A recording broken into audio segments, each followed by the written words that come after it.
nothing, I'm becoming everything I wanna be and everything I love, who I'm becoming. You can't tell me nothing about this person I'm becoming. I love who I'm becoming. My head was on the wall and now I'm coming up to breathe. Changed up on my old friends, they was changing up on me. You gon' lose some day ones where you trying to succeed. The price of evolution, consider that defeat. Life is full of lessons, don't take losses as defeat. So let go of the past, the goal is to be free. The goal is to be everything you're meant to be. Everything you're meant to be. You ain't living if you don't grow. Don't be afraid of what you don't know. There ain't a distance that I won't go. You say I'm different, but I hope so. I love who I'm becoming. Worked way too hard to get here. You can never tell me nothing. I'm becoming everything I wanna be and everything I love, who I'm becoming. You can't tell me nothing about this person I'm becoming. I love who I'm becoming.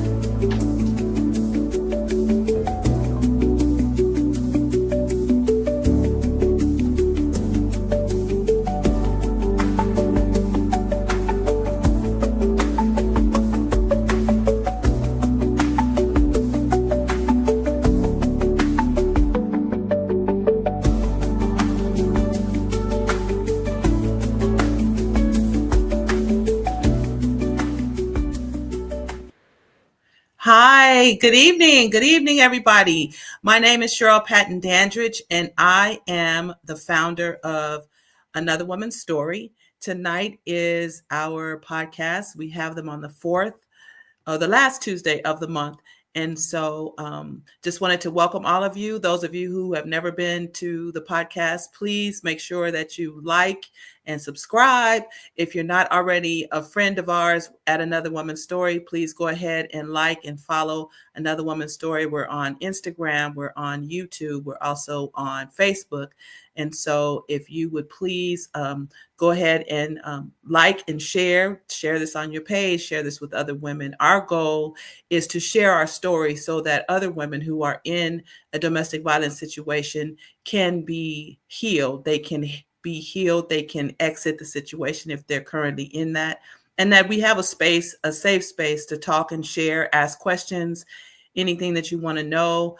Hi, Miles. Anything that you want to know about domestic violence, anything that you want to ask the guests that come on the show, they're open and they're willing to share their stories because they've been through it already. So these are stories of triumph, not always stories of disappointment and despair, but we want to just show women that they can get out, that there are tools that you can use to get out, that you can look at other signs of other women that are experiencing the same thing and be able to help them because either you've been through it or you've been educated on how to help other women escape the situation. So thanks, April. Hi, thank you guys for coming.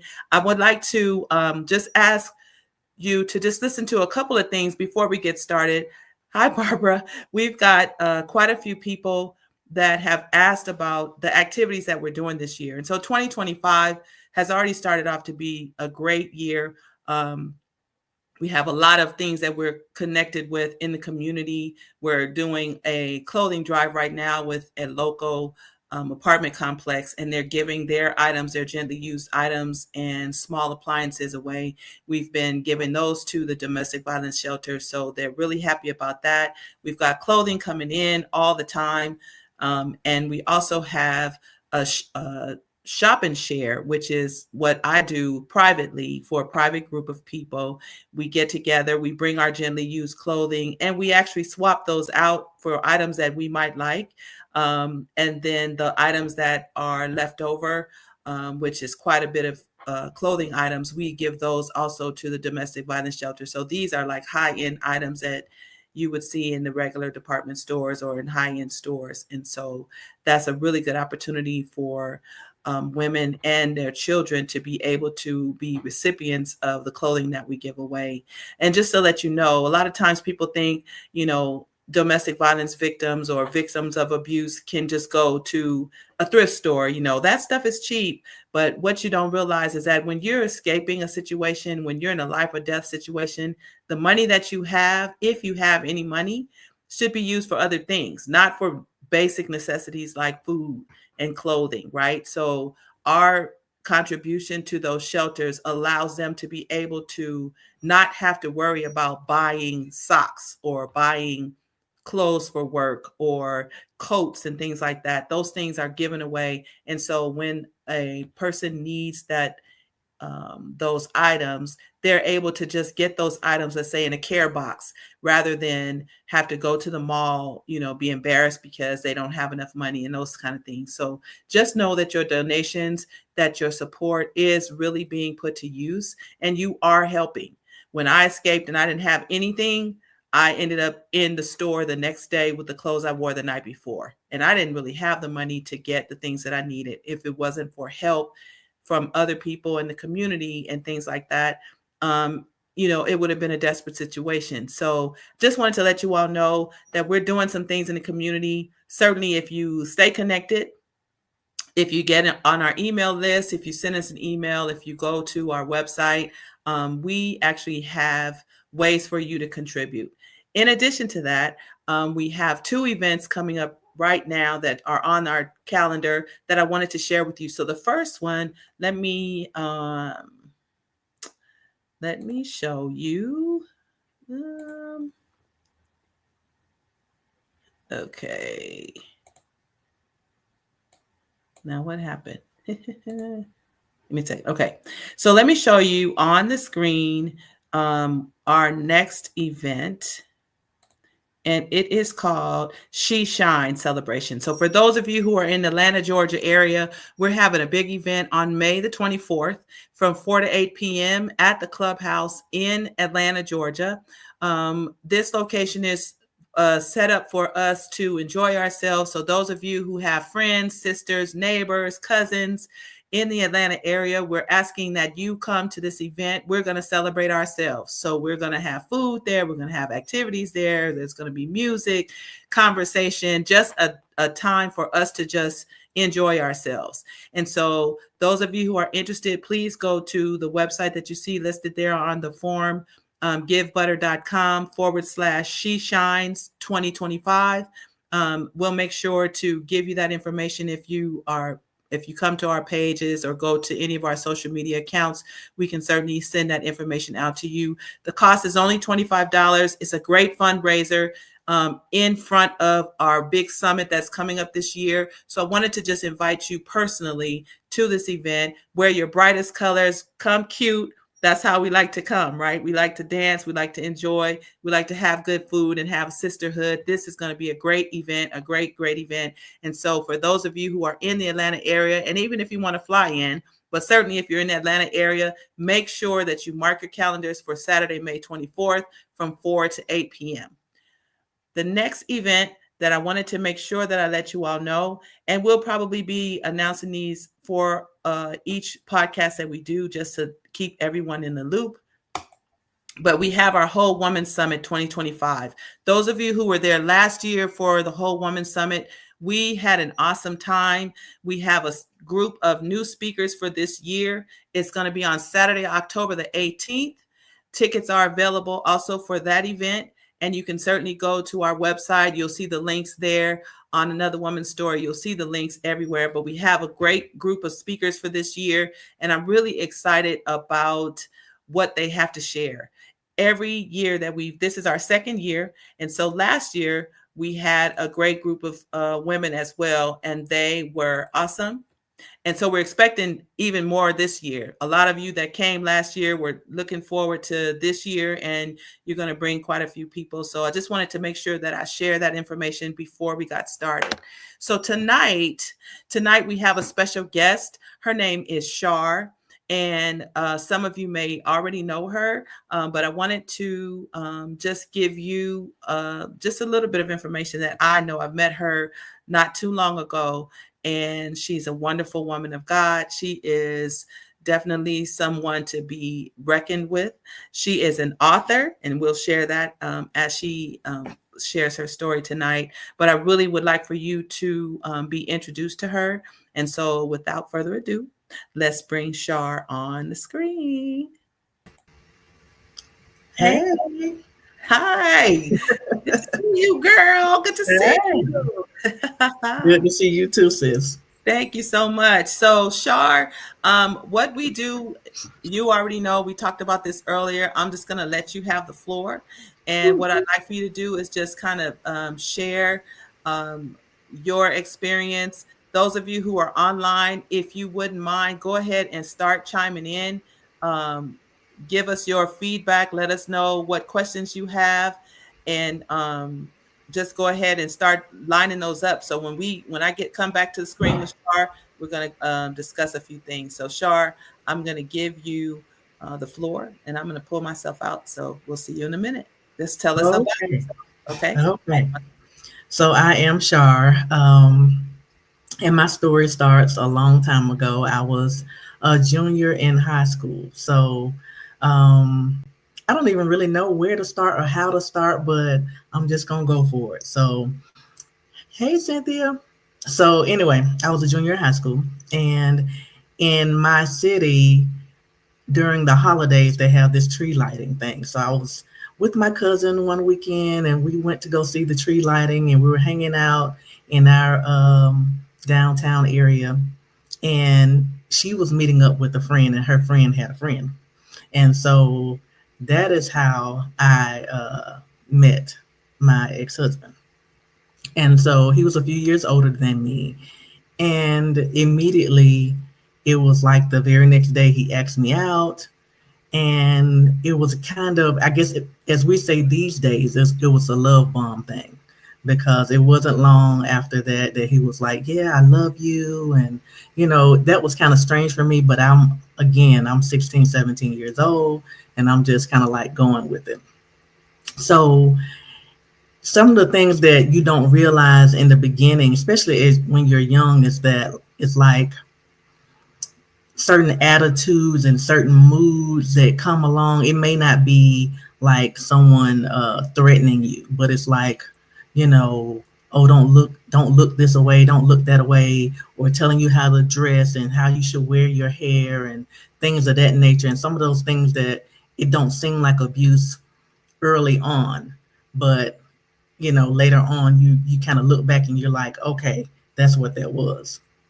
So in the beginning, of course, it was like the whole love bomb thing. The first couple of years, it was just, but then there was those times when he would call and I wouldn't answer the phone, or I wasn't able to answer the phone. And it was the accusing thing. Oh, who were you talking to that you can't answer the phone? And mind you, I'm a teenager, so I'm living with my mom. Someone else could have been on the phone because we didn't have cell phones back then. We had house phones. And so, and the arguments would go from there. And so it's kind of like, who could I possibly have been on the phone with? Someone else was on the phone or what have you. So by the time I graduated high school, we moved in together. And that's when it really started. Let me think. Yeah, that's when it really, as a matter of fact, the first week we moved in together. I don't remember what happened or why. I just remember him chasing me into the room, shoving me to the floor, and kicking me. That was the very first incident. Other than that, prior to that, it was just the outburst of anger. If we were in the community and someone saw me and they say hello and it was a guy, he'd be like, you don't talk to men when you're around me. You shouldn't talk to anyone when you're around me. So those controlling things were happening prior to us living together. But again, I'm young. So, I'm thinking, okay, he tells me he loves me every day. He tells me he loves me every day. So that's what I went with. And so after that first time I was shocked, it kind of threw me. Um, And it wasn't like it was a violence thing every day. I'm not making an excuse. This was a long time ago, so I'm really trying to remember what was taking place. But there was slowly but surely it became an argument every day. It became I'm angry. He was angry every day. And I'm like, how could you live your life being angry every day? And of course, I would challenge it because I don't know any different. I grew up in a house with love. So I'm like, so this is not how we're doing this. You know, I'm going to challenge you regardless of, your anger or whatever the case may be. And so, really, as far as the physical violence, it may have happened maybe once a year, and I can't remember a lot of the stories, but I will tell you a few that I can remember. Um, we had a baby. We got married. We had a baby, our first child, and he was anxious to get out of the house for whatever reason. And my child was sick, and I'm like, okay, I'm gonna send you to the store. This is what the doctor said that he needs. Let me write it down for you. And he got angry. You don't need to write nothing down for me. You think I'm stupid? I'm like, no. So he left, went to the store, came back, walked in the door, and slapped the mess out of me. And I'm like, I'm sitting there with my baby in my hand. My baby is looking like, what is going on? I'm looking like, what is going on? And you didn't answer the phone when I'm sitting next to the phone. The phone never rang. This was like, okay, I said, I'm done. I literally packed my stuff and I'm like, okay, I'm gone. I'm gone.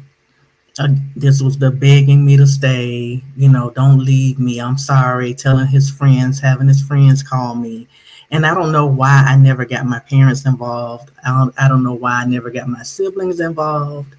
I really don't know. I really don't know, but I didn't. And of course, once he love bombs me and, gives me flowers and all this stuff that he does just to keep me, I'm back home again. And here we go again. And of course, it never ended. It was always the grumpiness, the grumpy every day. He was angry about something. But then I began to realize that I knew from probably early on that he grew up in a volatile household. His father was abusive to his mother. Mm. And I recall him telling me early on, I will never hit you. I'll never do that to you. I'll never treat you like my dad treated my mom. And then it went to, I never balled my fist up at you. I never punched you like my dad did my mom.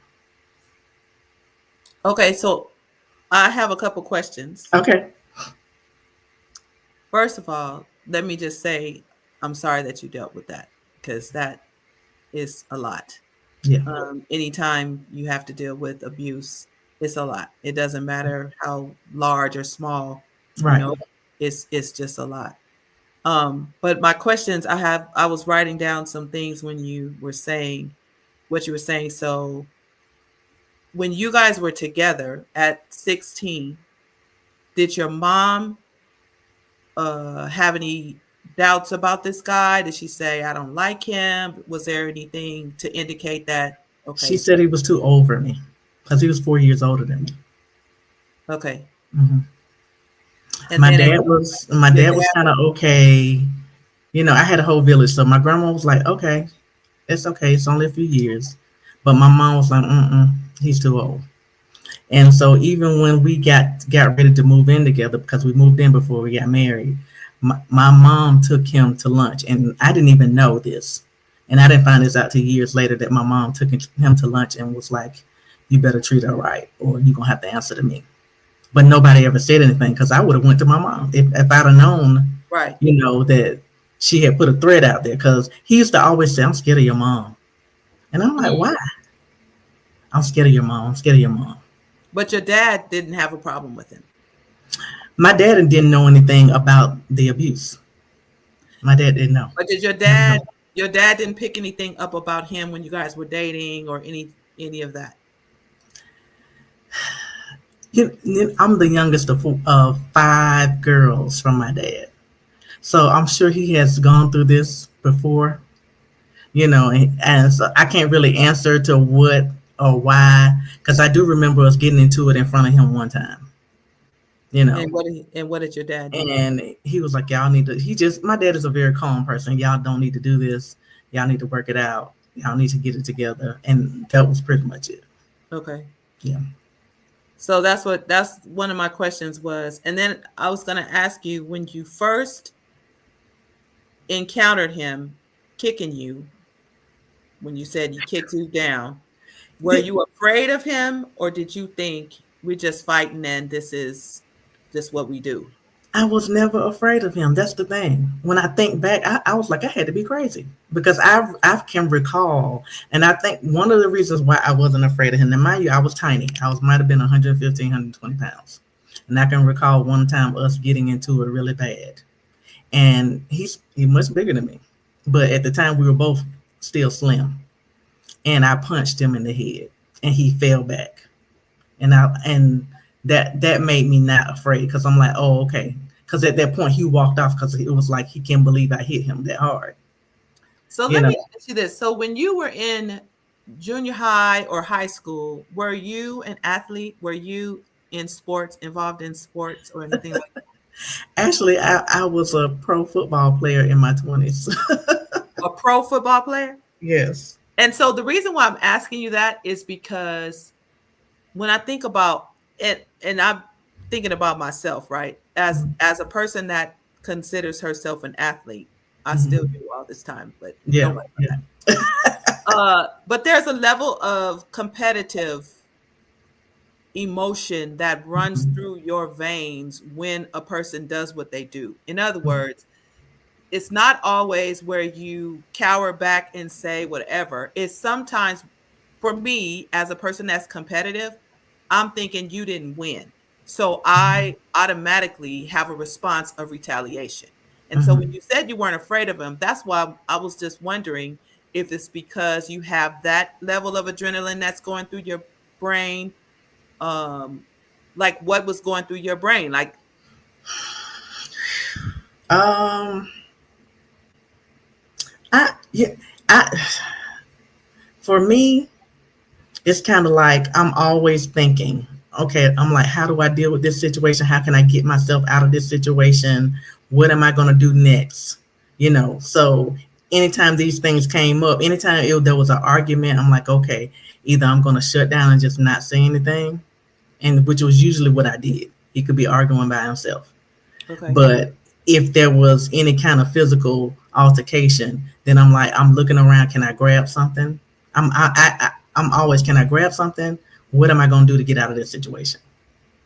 Yeah, that's just a really interesting point. And the reason why I brought it out is because a lot of times when people talk about abusive relationships, um, what you think you're going to do in the moment is not always what you do. Right. And how you think you're going to respond is not how you're going to respond. So when people say things like, if that was me, he would have never, you don't, it's You don't not the know. same when you're in it, Yeah. when you are experiencing that moment. Right. It is not textbook what you thought No. you were going to do. It's not No. what you thought you were going to say. And the range of emotions that run through your mind at that point, because there's a level of confusion, right? Mhm. That this person said they love me, but they just hit me. This Right. person said they love me, but they're mistreating me. Right. And then they say they're sorry and they still love me. So there's like Hmm. this, it's like this shock thing. Right. I can't really explain, but that's kind of what it is. It's like a shock thing. So sometimes people don't leave because they're kind of like, did that really happen? Did we really Right. have this? You Yeah. kind of Yeah. play it over in your mind like that didn't really, you're trying to make sense of what happened, Right. and that doesn't mean that you should stay, but I'm trying to explain to those of you who have not necessarily been in that situation, what it's like when something happens, because you're not necessarily, it's not like you're processing it. Right. And if you are a person like me who was highly competitive, If he says something, I'm saying something. If Mm-hmm. you do something, I mean, that's kind of how I moved. And so I didn't really realize, thank you, Cynthia. I didn't really realize that I was in an abusive situation Yeah. because I did the dozens all the time, right? As an Okay. athlete, I played with the boys on the basketball court. So when they talk trash, I had to talk trash too. And it wasn't that I was afraid. It just came out like that. And Right. so one of the things that I would like to dispel as we're talking, and I know you may not be finished, but No, go ahead. I'm good.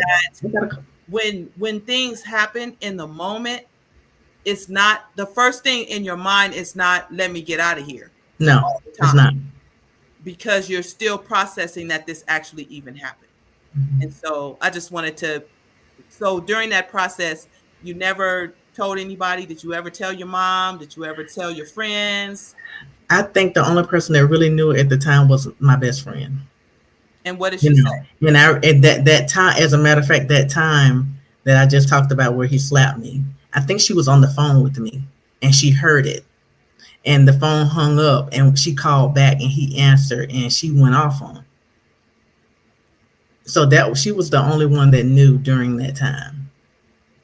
And she never said You know, you had I don't violence. recall. I don't recall. You know, I Okay. don't.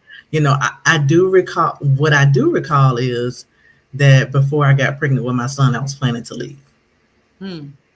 and I can't. And then when I found out, I was like, okay, I'm in this now.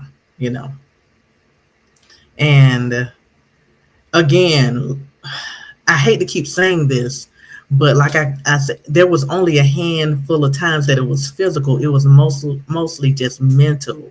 You know, it was like, nobody wants you but me.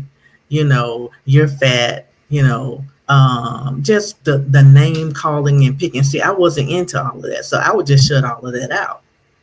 And for me, in my mind, I will always think this man doesn't love me because I grew up with love. And I'm like, and I said that to him a few times. It's like, you don't love me because if you love me, you wouldn't talk to me like this. If you love me, you wouldn't argue every day. Why are you grumpy every day? You need to see a therapist. And then he would get really angry. Black people don't see therapists. Black people shouldn't see therapists. You need one. But this is the thing. So what's really interesting to me is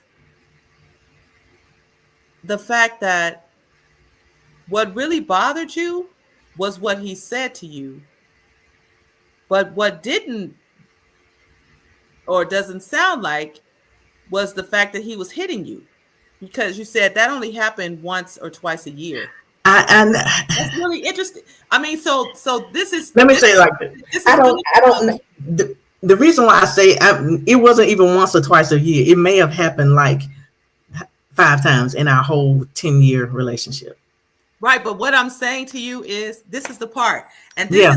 this is why this is key. Right. Right. Right. Because what you're saying is that only happened 5 times. Yeah.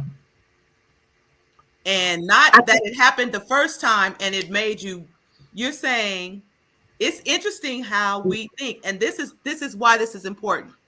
because everybody process is different, right? Yeah.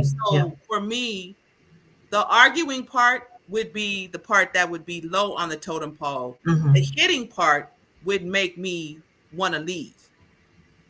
And for you, the hitting part you didn't think about it to the same degree that you thought him saying whatever he said to you was impact. It's just really kind of an Yeah. interesting I get what you're saying. I get what dynamic. you're saying. And no Yeah. shade, no No. judgment or any of that, because one of the things that we learn as people that go through domestic violence is that there is no one thing that makes you leave. Right. There is no 10 things that make you stay. Right. It's just when in your mind you say, that's the last time. Right. Like in your Right. mind, you have to say that in Right. order for you to step, because you could stay for one reason and you could stay for 900. You know what I mean? Right. It's I'm listening to you talk and I'm thinking about my own self, Yeah. and I'm thinking about the countless stories that I deal with all the time. And there is no one thing. No. There is no one thing that makes you leave. There were several times throughout it that I thought about leaving. Several times. And mind you, this has been more than 25 years ago. This was in the 90s. So I'm even having trouble trying to recall, a lot of that. But the one thing that did make me leave was the very last time. The very last time he put his hands on me was the thing that made me left. So it was like, and it was really crazy. It was like 1998. I can remember that 97 and 98. His grandmother had passed, and he was getting ready to go to work. And I was like, I'm so sorry, because I knew him and his grandmother was close. I'm like, I'm so sorry about your grandma. Let me know what I need to do, if, to help or be there. And he cursed me out like a dog. And so I walked away, and I was like, why would you say something like that to me? I said, I'm trying to comfort you, and I know you got to go to work, whatever, whatever. And he just kept cursing me. So I walked away. As I walked away, he charged me and knocked me over. And this was the first time I can remember not coming up swinging. I just didn't have it in me anymore. Yeah. And that was when I called my mother, and I was like, come and get me. I can't do this anymore. And so my mom came and got me. She came and got me and the kids, because I had a second baby by then. And I began to tell her, some of what happened or whatever. I did go back home, and I remember the day that I went back. You went back home to him? Listen, yeah, I went back home to him. Okay. So we're in our room, and in our room we had to walk through the closet to get to the bathroom. And this was my light bulb moment. He's on the floor and he's begging, please don't leave me. I'm sorry, I'm sorry, I'm sorry. And we're in the bathroom because we're trying to keep the kids from hearing. My oldest son at this time, he may have been 4. He may have been 4, 3 or 4. He walked in the bath. He had come in 3 doors to get to us. And he said, what you do now, Daddy? And in that moment, I said, I got to get the hell out of here. Right. I knew then that this was not how my children were going to be raised. Does he remember that? No. But what he does remember is me being miserable. And he just told me this a few years ago. He's like, Mom, when you were with Dad, you never smiled. He said, I will see you when you would come to my school for plays or whatever. He said, you never smile. He said, I can remember the first time I saw you smile. And it was after you left him. Wow. Now, have you talked to them about what happened? Actually, I ministered at a church a few years back, and it was during Domestic Violence Month, and that was the first time they heard the stories. And it was hard for me. I'm sure. In front of them to say, because my youngest son don't remember me being with his dad at all. Right. But my oldest son does have a few memories. He doesn't have any. He remembers him being grumpy, no violence. He don't remember that, but he does remember me being unhappy. And but that light bulb moment was it for me. I was planning. I started my planning, and it was nothing he could have said after that day to make me stay. Right. And that's the part. It's like, there's no judgment. Right. There's no shade about when you leave. Just leave. Yeah. Because when you look back on, why did I stay through this? Why did I stay through that? It just keeps you stuck. Right. It doesn't matter, because in the statistically, it shows that women repeat and they go back 7 times. So whether that means you went to stay at a friend's house and you went back home, or you took 3 days off, you know what I mean? Right. There is no limit to how many times you go back. But my goal and this organization's goal is just leave, right? Get wherever you are. When we talk about our phrase, which is one and done, maybe it's not the first time you did it. It's the next time that you do it, I'm one and done. Or that last time was the last time. Right. From here going forward. Because it's not going to stop. Yeah. It's not going to stop. Success rate, and we talk about this every week, the success rate of a domestic violence relationship in any form, sexual, financial, verbal, emotional, is 3%. The Mhm. success rate is 3%. Right. So it doesn't matter what type of abuse you've experienced, the success rate of that relationship is 3%. So you Mhm. have to leave. Yeah. With counseling, with therapy, it takes at least a year for the perpetrator to admit that they're at fault. I don't think he ever did. They'd I have don't to think he have ever did. it's an intensive process for the Mhm. perpetrator to realize and admit Mhm. that they are the person that caused the issue. So in between that time, if you have children, if you have holidays, if you have vacations planned, all those some things, you bring him back in. You Yeah. miss him, you want him home, the kids Mhm. are asking for him, all of that. Once And I left, I left. I didn't do any of that. We didn't do any back and forth. There was no back and forth. Not for me.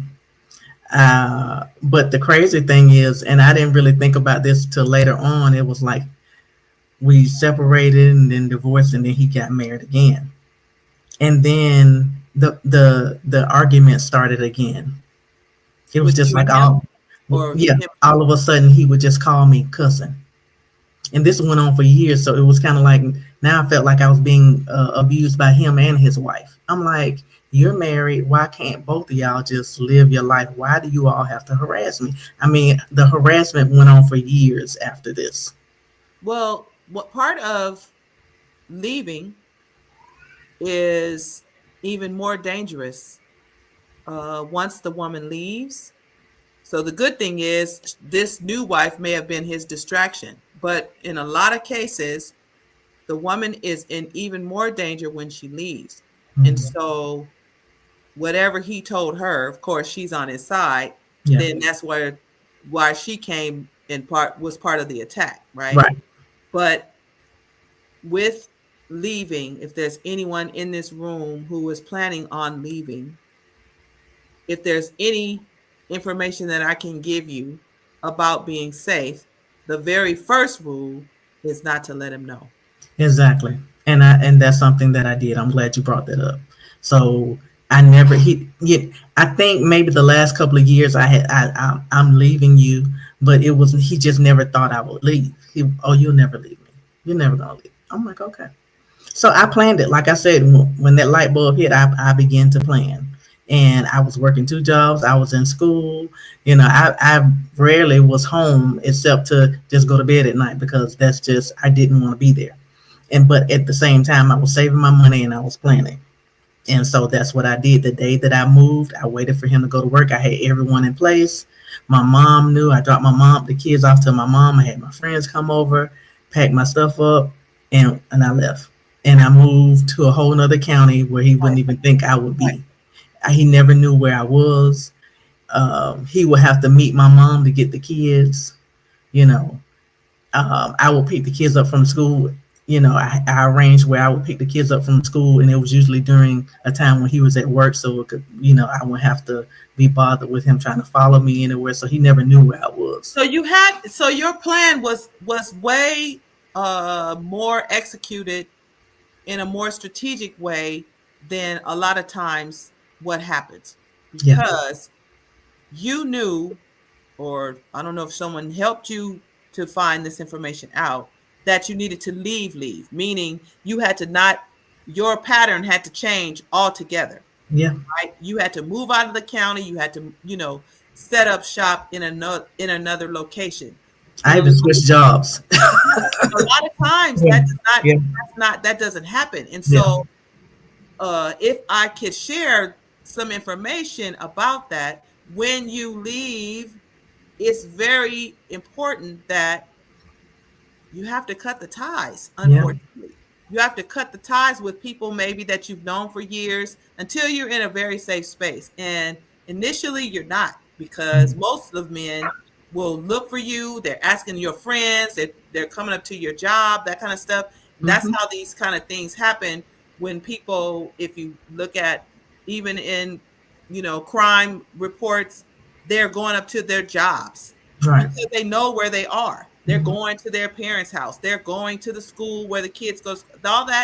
All of that has to change if you leave, because he knows your pattern. He knows where Yep. you're going. He knows where you live. He knows where you go to church. He knows what. And so all of those things, unfortunately, have to shift. And part of what we need to do as a community is really be in touch with what's happening as it relates to domestic violence, because that's why the clothes are important. Right.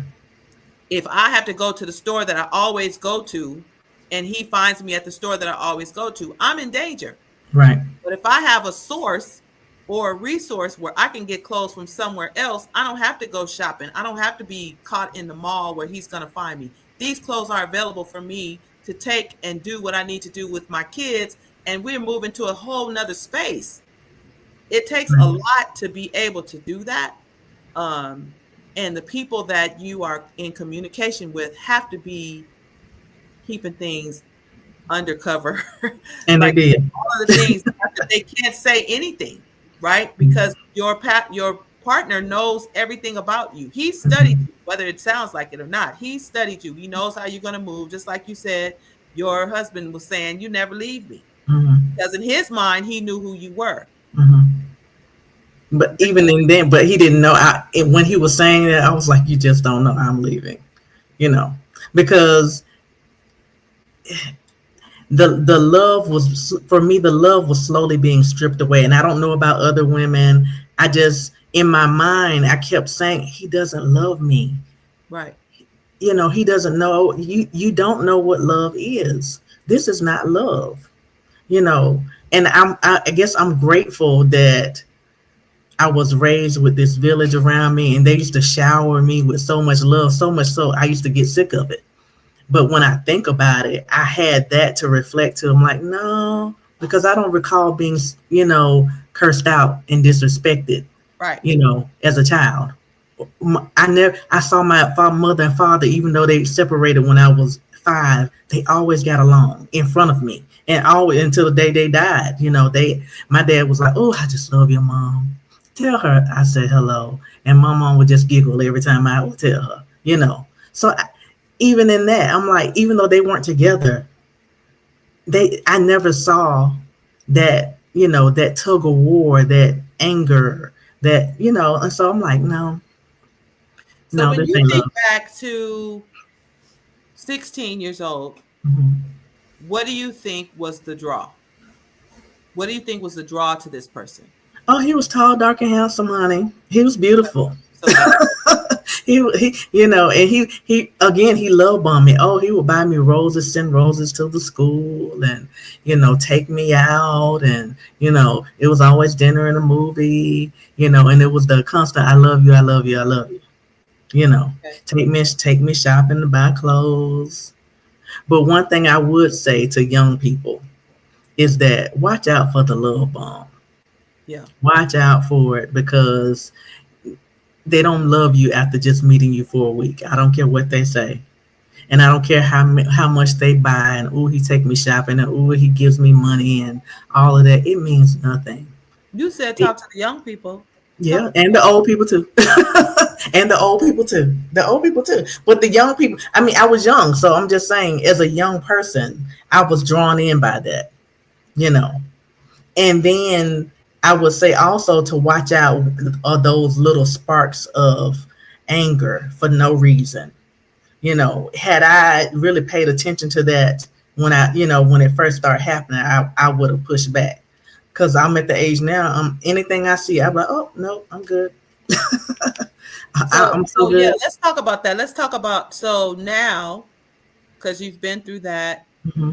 and what does that look like now in terms of your interaction with, I don't know if you're dating or what, like, what does that look like now? I'm not dating. I went on a date a few weeks ago, Zero. and nothing happened. But So after, zero tolerance, you have zero I tolerance. have zero tolerance. The next relationship that I was in, right after that, he showed a little bit of that, and I was like, oh, okay, I've seen this before. Okay, Mm, you gotta go. Yeah, I never entered into another relationship with any kind of violence or anything. Nothing, no arguments, no drama. But that one right after, I was like, I've seen this story before. So you Yeah. don't need me walking into this. You Right. gotta go. Yeah. And so now it is. It's just like, oh, let me see. Oh, okay, I see. Yeah, and that's the key, really. I Mhm. mean, so for people who have been through this type of relationship and they decide, I was in that relationship for 10 years. I can't believe I didn't see. The next relationship, cut that time down in half. Now we know that you learned a lesson. They Don't stay in have. a relationship for another 10 years. Uh-uh. The new relationship, can you cut that back so we Yes. know that, because there are times that the abuse shows up in a different form. I might Mm-hmm. have dealt with somebody who was emotionally damaging, and the next relationship might be a narcissist. The, Mm-hmm. the whole point is when you see it, leave it, Yeah. right? Yeah. When Yeah. it shows up for you in that situation, if it Right. shows up for you, you feel the same level of intensity. You feel the same Yeah. that's going, something's Mm-hmm. not right here. And Yep. guess what? You're the only person that needs to feel that, Shar. If Yeah. you feel that, I don't have to I don't have to feel the same thing you feel. I might say, "Girl, that guy's really nice," and you say, Mm-mm. Mm-mm. because I have to be able to No. allow you to trust your gut. Right. That's the Right. only thing that you have left in everything that you have left Mm-hmm. is your God-given intuition to say something is not right. Right. And I'm like that. So I I've been have to like be that for able years now. to, as a woman, I have to be able to understand that it doesn't have to feel like that for me. If No. it feels like that for you, you are free to move in that space and say, this isn't going to work for me, and Right. be okay with that. I like being a listener. I like paying attention, and that's with everything and everybody around me. So if I'm listening, I'm going to hear what you're saying. If you listen, a person will give you what their agenda is, and it won't take long. That's right. I just truly believe it won't take long. And once I see that agenda, I'm like, okay, that's what it is, and I'm going to dial it back. I'm going to go ahead and push it back, and that's it. And that's how I've kept myself from being abused again. you Yeah. know but I know people that have entered in and out of abusive relationships. I've seen it. I know somebody who's going through it right now, and I'm like, you don't have to do this is like the third dude. And do you just like being slapped around? And this is somebody I'm closely related to, so I can say stuff like this too. But I'm like, okay, one time should have been enough, but this is the third time. At what point do you decide that you're better than what you're receiving? And So in yeah. that, because when you think back to how long you stayed, 10 how many years. times somebody said something to you, you know that it's going to take a minute. You Yeah. know that it's not, he hit me, I'm out. You know. Right. And so when you think about the words that you needed to hear, Mhm. those are the words that you need to share. Yeah. Those are the words that you need to share. The words that you needed to hear when Yeah. you were dealing with it. Yep. When I think about what changed my situation and made me leave, it was not for me. It was not the person that said, "Girl, I wish I would be in a situation like that." I would be that person didn't move me Mm-hmm. because it was too much. In the moment, it was too much going on. It was too much. The person that moved me was the person that said, "You are so beautiful. You deserve better than that." And God has to shine through you. He can't shine through you if you're being abused. Like Right. for whatever reason, and you don't know what's gonna move the person, right? Right. But when I think about what worked for me, it was not, girl, I wish you I wish You're he right. would come over here. Would let him say something to me. All that that part Right. it just Yeah. didn't work for me. Yeah. And I don't know how many people that worked for or that worked Mhm. for, because if you're already being berated, if you're already being talked down to, if you're already Mhm. being that's not going to work. The Right. compassion part for me, I think, would work Right. because they're already being handled and mishandled This is true. right now. You're right. And I don't know how, like you say, you and your cousin have a relationship, but I just think about what works if they're already being talked about, if they're already being Right. smashed into the ground, you know. Um, just think about how long it took us to get out, Yeah. where This we is true. finally said, and a whole lot of people talked to me along the way. Not a whole lot, but I've had several conversations, even if it were the same people that Mm-hmm. we've had conversations. It did not, the light bulb did not come on until That moment. the moment Just that it that did. moment. Yeah. It was nothing for me, nothing happened. I was reading a book about the excellent wife, and I got to the last chapter, and it said, when you have done all that you could do, and Mm-hmm. that was going to counseling for myself, going to counseling as a couple, bringing the elders from the church, praying, changing my tone. There were several different like phases in this particular book.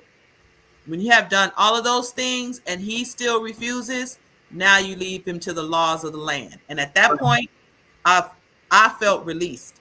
I Mm-hmm. thank God for the release. And at that Yeah. point, he came down the hallway, and I knew that was I was leaving.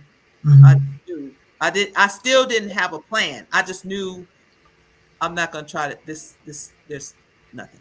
Right. Like there's nothing more for me to do. Yeah. So now it's a matter of executing the plan. And yes, I had to do it silently. Um and That's the best way. the it's the best way. And this is Mm-hmm. the thing. So for me, we had a conversation because he was threatening divorce several Mm-hmm. times. He threatened divorce. The first time he said it, I was like, oh my God, divorce. Like I was really, and then as he kept saying it, and I was thinking, so maybe we should get divorced. In my mind, Mm-hmm. I hadn't said it Yeah. out loud. Mm-hmm. And one day he came in the bathroom and he said, so, we've been talking, we were talking about divorce. He said, so what do you think about it? And I said, maybe we should. He lost his everlasting mind. And Wow. I'm thinking this was his idea. So that let me Mm-hmm. know, okay, you don't have to say your plan anymore because Right. now you have to move silently. Right. Because I think they say things just to express, but it's really speaking out loud for intimidation reasons, not really Mm-hmm. that they think you're going to agree with that. Right. That was my situation. And so, I when I want to make for me when I want to make judgment calls about how somebody should move, I think about my own self. Like Yeah. if I had done it the first time, that a whole lot of things would be different now. This is true. This is true. I don't know. I don't know when I think back because it's been so long. I I was in my mid 20s. Yeah. You know, and my children are now adults and married and all of that. You know, and And you came what? from a great home from what you said. Yeah, yeah. So it has But nothing to do with the I home that you came from. right. But one of the things that when I had that light bulb moment when my son said what he said, the thing for me was to not allow them to grow up in this. This was not something I was going to allow my children to grow up in. So even if I had to struggle, and I did, there were times that I did, there was no way that I was going to allow my children to grow up in violence and seeing their Well, mom abused. but here's the thing. Mhm. What if you didn't have the children? Because you were in it first. Yeah, this is true. Oh, I would have left. See, but no, No, but the that difference first is that time, when that you were in it by yourself, yeah, you didn't yeah. leave. Your Well, children were the it catalyst for you leaving, though. it wasn't long because it wasn't long after we moved in together and got married that I got pregnant. It happened so fast. I was like, crap. Because before I found out I was pregnant, I was done. I had started making plans then. That's And the then the second time I started making plans again. but that's what's interesting to Yeah. me is the fact that we don't think for ourselves. We don't think about ourselves as much as we think about how our kids would Yeah. would be in that. And it's a catalyst for us to move. So thank God, right? Thank Yeah. God it was a Yeah. catalyst for us to move. But what I'm saying is before Yeah. before the kids were apart, before the kids were a part of the mix, you Hmm. were a part of the mix. This is true. This is true. That is true. So that's And really an interesting. It's interesting. I can't. I don't even have a word. Have words for that. I And was you don't there. have to. Yeah. There's no excuse Yeah. because the timing of Mhm. it all still said, "Let me get the heck up out of here." Yeah. And I can remember toward the end. This was probably like maybe a month or so before I left. We were arguing, and his mom was on the phone, and she was like, "You need to stay. You need to stay for the kids." And I told her, I said, "You know what the problem is? You stayed for the kids." I said, "That is why your son behaves the way he behaves, and that's why your daughter's over there getting beat up right now. So, no, I'm not staying for the kids." And I said something, and she said something else, and I said, "You need to shut up." And he was like, "You don't talk to my mom that way." I said, "You need to shut up too. Both of y'all can shut up." You're a bully. But I told you I wasn't afraid of him. I don't know. I Yeah, but wasn't afraid. it's just really interesting. And so when we talk about um different journeys, we all have to go through a certain journey to get to the end thing. I would like for you to share, what do you think, what do you want to impart in a person who is currently in the situation that they're in right now? What do you want to say to them to help them get to another space where they are out of that situation? I would say, first of all, God loves you, and there is love for you, even within yourself, outside of this situation. And you have to love yourself enough to say that you're worth more than what you're experiencing right now. And even if you don't believe it, there is a life that waits for you outside of this situation. I can tell you for sure that there are many women, including myself, that really thought that that was the marriage I was going to be in, and I was going to be married for the rest of my life. And whatever I had to go through in the midst of it, I was going to just go through. But that was a lie. Mm-hmm. The enemy is a lie, and you don't have to take abuse. You're not you're not a rug. You're not a carpet. No one has to walk over you for the rest of your life. And even if your parents stayed together and your grandparents stayed together and that's what you saw, you can break the cycle now. The chain can be broken, the wall can be torn down, and you can take something different over into your future, in the future of your children, your grandchildren, and whomever. You don't have to do this. There is a whole life waiting for you. And it might come with a struggle, but it's okay because life is about struggle anyway.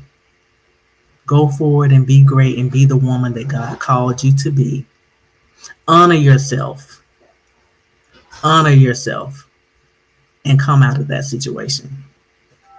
That's what I would say. Great. So I want to thank you for sharing your story and being vulnerable in this moment. It's a lot. Yeah. And I know that we've helped somebody. I know that we've opened the door so someone can see in a different way, whether it means understanding what they've been through or understanding what someone else may be going through or having compassion for somebody that they may encounter in the future. I know that your story has helped. And so I want to thank you. I want to I thank you. appreciate it. Thank you for inviting me. You're I welcome. appreciate it. You're welcome. So I also wanted to share another thing about Char. Talk to you about her being an author. I She has am. written 2 books, and I wanted to just share that information on the screen. If my producer is there, do you have that information? Okay, good. So the first book is called An Intimate Relationship: Hearing the Voice of the Father by Char Narcisse on Amazon. Char, can you tell us a little bit about that book? Well, this book was kind of written during a time where it was written during COVID. But during COVID, I was having my own private COVID because I was having experienced some health issues, and I had gone to Miramar, Florida, for a conference one weekend, and I was standing on the dock of a bay over the lake, and there was this in the clouds. There was an eye, the shape of an eye, and I took a picture of it, and it's actually the cover of my book, and it was just Wow. like the eye of God was watching me.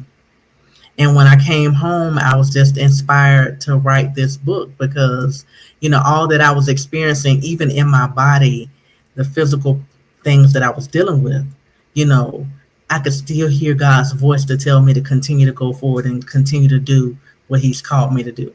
And Wow. so that's what inspired an intimate relationship.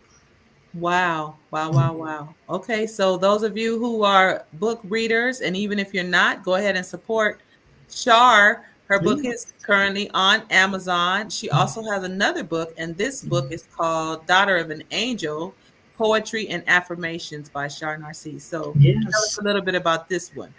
Ooh, this book, okay. 2019, I lost my mother, and it was a very tumultuous time for me. But in the midst of all of that, I was writing poetry and affirmations. And right before my mom transitioned, she had given me a couple of songs that she had written herself. And so I also put that in this book as well. So that's what it was inspired by, just the loss. But my mom's name is Angela, so that's why I named it Daughter of Mm, an Angel. nice. Mhm. Okay. Well, Shar, you are amazing. I Thank want to tell you. you, I have to, I'm being inspired. And I keep saying I'm going to finish the book that I have started years ago. I guess I need to get Come on it. on, come on. You're too ahead of me, and the competitive spirit in me won't let me die. Well, So come on, because I get going. I already have one in it's cooking right now. I have Wow, another one that's that's cooking. amazing. That's amazing. So I want to thank you again. If you hang out for just a little bit, I want to talk to the viewers one more time before we end tonight. Okay, And those of you who have questions for Shar or any questions, feel free to put those in the comments and we'll discuss those. Shar, I will talk to you in just a few minutes. So okay, talk to you later. All right. I would just like to thank all of you who came tonight to listen to Char's story. All of our stories are important and special, and all of them have a nugget of information that I know you can take to someone else, that you can share with someone else. So I really hope that you're able to get some information from tonight's show, that you're able to share that with someone. Certainly feel free to reach out to us if you have any questions. I do want to just put this back up for those of you who were asking about the She Shine celebration. I'm going to put that back up on the screen here. There it is. Again, that's on May 24th. And you can go to the link there is givebutter.com/ She Shines 2025. That's on May 24th from 4 to 8 p.m. Also, look out for information about the summit coming up in October. We're looking forward to having all of you there. Those of you who need to fly in, go ahead and get your tickets. And hopefully, we will see you all soon. And let me go back here. Okay, there I am. Okay. Again, so thank you all for coming tonight. If you have any questions, please reach out to us on our social media platforms. On our Instagram platform, we're at Another Woman's Story. On Facebook, we are Another Woman's Story. And also on YouTube, we have Another Woman's Story. So our website is www.anotherwomanstory.com. Certainly, if you need to reach out to me personally, feel free to send me a message. I thank you all so much for coming tonight. I love you all. Have a great evening. Till next time. Bye bye.